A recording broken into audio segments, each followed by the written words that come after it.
Summary of River East, River West, a novel written by Aube Rey Lescure. Chapter 1. The grand ballroom of Shanghai's Imperial Hotel radiated opulence under the soft glow of crystal chandeliers, a fitting backdrop for the unfolding spectacle of Lu Feng and Sloane's wedding. Alva, a reluctant participant in this lavish affair, navigated her way through the maze of tables and chairs adorned with extravagant bouquets and glittering table settings. The air was thick with the scent of artificial flowers, mingling with the subtle hints of extravagance and excess. The price tag of 88,888 yuan for the luncheon wedding seemed astronomical to Alva, especially considering the lackluster setting. The windowless function room, musty red and gold carpeting, and fabric petals strewn over each banquet table painted a picture far removed from the white and pastel weddings depicted in American movies. Alva couldn't help but muse on the irony of the situation, a wedding that was both exorbitant and tasteless. Alva, seated at the VIP table surrounded by Lu Feng's acquaintances, felt like an outsider in a room filled with strangers. The guests, all seemingly connected to Lu Feng's business ventures, engaged in conversations that felt detached and foreign to Alva. She sipped on a Wangzai milk, a nostalgic childhood drink that now tasted like syrup, a reflection, perhaps, of the bittersweet reality she found herself in.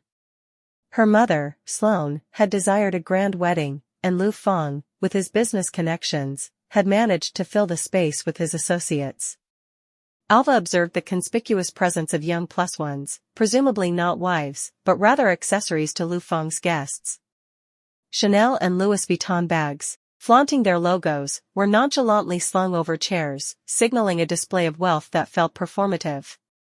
The guests engaged in idle gossip about Sloane, speculating on her background and the reasons behind her marriage to Lu Feng. Alva, seemingly unnoticed at the VIP table, overheard snippets of conversation. The women speculated about Sloane's past as a movie actress, debating her level of fame, while the business wives dissected the dynamics of the relationship between Lu Feng and the mysterious American bride. "I heard she used to be a movie actress," one woman said to her neighbor. "A famous one?" the other inquired. "Never heard of her before today," came the dismissive response. Still, Lu Feng was born with some blind luck. An American actress. Why is she with him? As the gossip continued, Alva couldn't help but wonder about the incongruity of her mother's choice. Lu Feng, a man in his 50s with peculiar habits and a penchant for quoting poems in his thick Dongbei accent, seemed an unlikely match for Sloane. Alva, recalling his sporadic visits to their apartment, remembered him as the landlord, a businessman leasing a spare property in Pudong. The discussion among the guests turned to Alva herself. Unbeknownst to them, she understood their conversation in Shanghainese. They speculated about her mixed blood appearance and whether she could understand Chinese. Alva, half and half, with black hair, single-lidded eyes, and slightly olive skin, felt the weight of their judgments. Despite being raised in China, she looked nothing like her mother. The women at the table scrutinized Alva's presence, questioning whether she was the only family Sloane had in attendance. Alva, tearing fabric petals to shreds in frustration, resisted the urge to confront them. The business wives continued their speculative commentary, blissfully unaware of the real-life consequences their gossip held for Alva and her mother. The mixed blood? Can she understand Chinese? One woman whispered, oblivious to Alva's understanding. Alva focused on the stage, where the MC paced in front of Lu Feng, a spotlight highlighting the grease on his nose. The room was filled with the scent of cigarette smoke as guests indulged in the preset meal that was growing cold. Alva sensed her mother's deliberate delay in making her entrance, allowing the anticipation to build in the smoky room. As the guests chatted and smoked, Alva grappled with the perplexity of Sloane's choice. Out of all the men Sloane had been with over the years, why had Lu Feng made the cut? A man in his 50s, chewing with his mouth open and wearing suits with cheap satin sheens, it didn't add up. Alva remembered her distant condescension as a teenage girl when Lu Feng, their landlord, had come to their apartment for checkups. The business wives, meanwhile, continued their uninhibited speculation about Sloane's motives and background. "I heard the Lao Wai is no spring chicken. She already has a kid," one woman remarked. That's her right there, the other woman whispered, pointing towards Alva. The mixed blood? Can she understand Chinese? They queried. Alva, torn between her identity as a half-and-half individual and the judgments being passed, took a gulp from her Wangzai milk. The drink, once beloved in her childhood, now tasted cloying and syrupy, mirroring the conflicting elements of her heritage. As the gossip continued, Alva's frustration reached a boiling point. She wanted to defend her mother, to tell these women that she was made and raised in China, that she understood Shanghainese perfectly. Yet, the condescension persisted. They referred to her as the mixed blood, passing judgment on her appearance and background with casual disdain. The music abruptly shifted, and the MC announced the arrival of the American bride. Sloane, at the age of 46, glided along the red carpet in a lace-accented silk qipao. The MC led a rhythmic clap, green-lighting the commencement of the dinner. The banquet hall transformed into a cacophony of burps, cheers, and hollers as the guests indulged in Mao Tai and Great Wall wine. Alva, seated at the VIP table, observed her mother in a new light. Sloane, usually irreverent and ironic, seemed perfectly focused on the performance. Lu Feng, in his three-piece suit that fit him like sausage casing, played the role of the doting groom. Alva couldn't reconcile this version of her mother with the Sloane she had known, the one who would mockingly call such events the convention of tycoons and gold diggers. The business wives, however, continued their commentary, now focusing on Alva herself. I heard the Laowai raised the kid in Shanghai by herself, one woman said. You said she had family money? Another inquired. I don't know. She must. The women speculated about Sloane's financial situation, seemingly ignorant of the complexities that had led her to this point. Alva, tearing at fabric petals with increasing frustration, felt the weight of their judgment intensify. At the last occupied table, Sloane nodded along to a manager's story, her eyelids drooping. Lu Feng, with a lit cigarette and tapping ashes onto clementine peels, forced a laugh at something a manager said. Alva, observing from her vantage point, sensed a subtle shift in Lu Feng's smile as he glanced down. When Sloane and Lu Feng finally left the grand ballroom, Alva silently followed them onto the street. The bellboy, with stained teeth and a shriveled frame, hailed a taxi to take them home. Lu Feng, already in. Chapter 2. The chilly air of Shanghai clung to Alva as she made her way through the early morning streets, a sanctuary away from the regimented routine of Minkai Experimental School. Breakfast carts emitted plumes of steam, and street vendors arranged their wares, bootleg movies, fake handbags, plastic trinkets, signaling the beginning of another day in the bustling city. Like chemical romance blared from Alva's earbuds, creating a temporary shield against the reality of walking to school at 7 a.m. on a Monday morning. As Alva passed by the DVD man, a silent nod and a raised cigarette marked a familiar greeting. The pirated CDs and DVDs lining the street were her lifeline to a world across the Pacific. Alongside her friend Sloane, Alva had amassed a wealth of 10-yuan discs, each a portal to tales of blonde cheerleaders, Upper East Side parties, and the complexities of adolescence. It was a reprieve from the monotony of her school life, and the escapades with Sloane provided a glimpse into a world beyond the confines of Minkai Experimental School. However, the constraints of school life and societal expectations remained inescapable. Alva coiled her earpods, hiding them in her pocket as she approached the gates of the school. Minkai Experimental School, with its hideous yellow and green polka dot tracksuits, enforced a strict appearance code. Alva straightened her communist young pioneer's red kerchief, blending into the swarm of students filing into the school compound.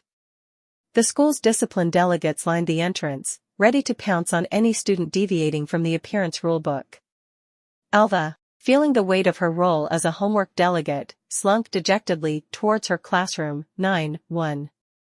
The position was a thankless task, involving turning a blind eye to rampant copying, collecting booklets, and reporting homework stragglers by 8 a.m. Lee Sinwei, Alva's best friend in the class and a school-level captain of the Communist Young Pioneers, reveled in such duties. However, for Alva, it was a shit job that only added to the burdens of school life. The narrative delved into the intricacies of Alva's daily routine, interspersed with her interactions with classmates and the challenges posed by the school's strict rules. Alva's frustration with the appearance code and the cold uniformity imposed on the students was evident. The uniform designer and the school's obsession with maintaining control over the students' appearances became symbols of the stifling atmosphere within Minkai Experimental School. Amidst the struggles of school life, Alva's living situation took a turn for the worse. The strange man had moved into her apartment, taking over her mother's bedroom. Alva's descriptions painted a picture of discomfort and alienation. The man's peculiar habits, such as wearing long underwear instead of turning up the heat, added an additional layer of discord to their shared living space.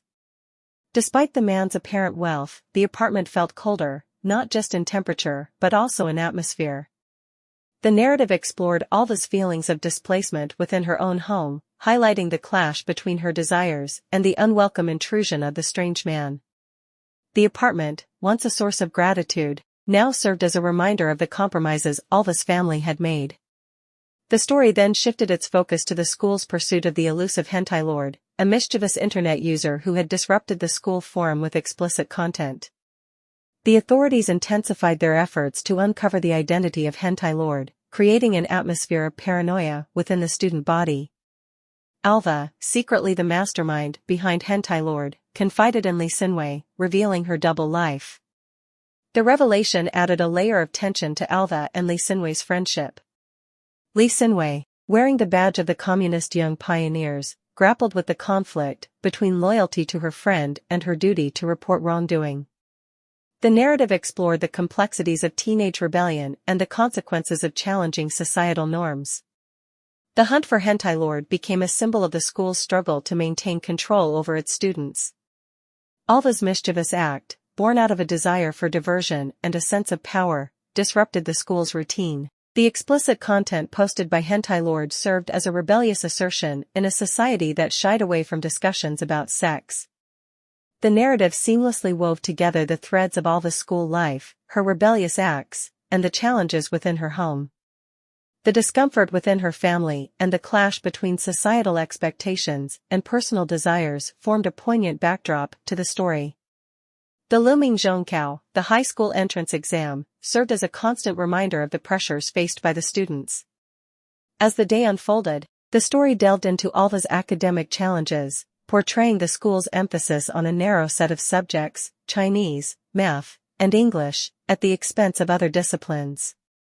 The teachers made deals to convert art classes into math practices, physical education into English cram sessions, and geography into extended Chinese lessons. The narrative critiqued the education system's narrow focus on exam preparation, leaving little room for creativity or exploration. During a history class, Ms. Song, their homeroom teacher, returned graded exams, revealing Alva's diplomatic answer that cost her points. The question about Japan's capitulation in World War II became a point of contention, emphasizing the school's rigidity in enforcing a singular narrative. The exploration of the educational system provided a broader critique of the limitations imposed on students, stifling their intellectual curiosity. The story continued to unfold with the evening's announcement from Ms. Song about the authorities' determination to find the circulator of corrupt materials. The mention of hentai lord sent ripples through the class, creating an atmosphere of fear and suspicion. The school's stern warnings and the threat of consequences added to the mounting tension within the narrative. The exploration of Alva's home life continued, revealing the strained relationship with Lu Feng, her mother's new partner. The apartment, initially a source of gratitude, now felt alien and unwelcoming. The narrative skillfully juxtaposed the external pressures of school life with the internal conflicts within Alva's family, creating a rich tapestry of emotions.